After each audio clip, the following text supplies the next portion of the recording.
Le 10 février 2023, Pierre Palmade percutait frontalement un véhicule sur une route départementale de Seine-et-Marne. Le bilan est lourd puisque le choc a blessé 3 victimes dont une femme enceinte qui a perdu sa petite fille à naître, le beau-frère de cette dernière ainsi que son fils âgé de 6 ans. Convié sur le plateau de Cyril Hanouna dans l'émission Touche pas à mon poste de ce jeudi 16 mars, Yilmaz, le cousin du conducteur gravement blessé est venu donner des nouvelles de ce dernier. D'après les propos de son cousin relayés par Le Parisien, le père de famille se sentirait mieux mais prendrait jusqu'à 15 médicaments par jour pour combattre la douleur. Touché par de nombreuses fractures, Yüksel est sorti d'un coma artificiel dans lequel il avait été plongé. Depuis l'accident, l'homme âgé de 38 ans n'aurait pas quitté l'hôpital de Beaujon, à P, de Clichy où il aurait été opéré à 7 reprises.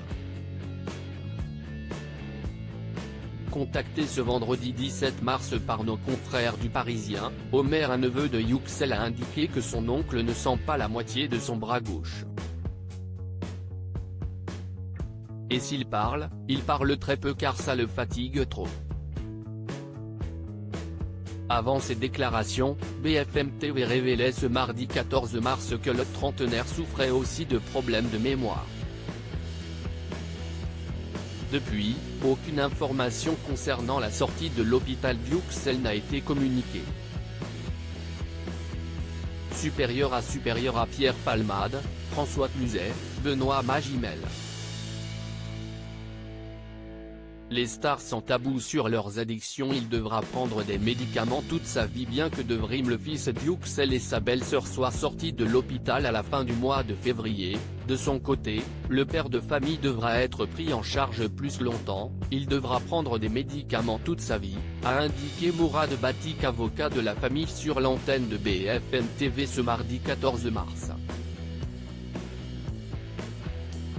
Quant à Pierre Palmade, la chambre de l'instruction de la Cour d'appel de Paris a indiqué que le comédien resterait sous contrôle judiciaire avec interdiction de quitter l'hôpital.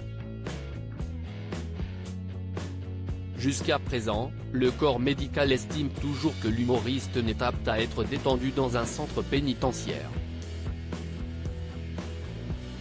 Ce que la justice a confirmé dans une décision rendue le 14 mars. Article écrit en collaboration avec 6 médias. Crédit photo, Ouité Alban Abaka.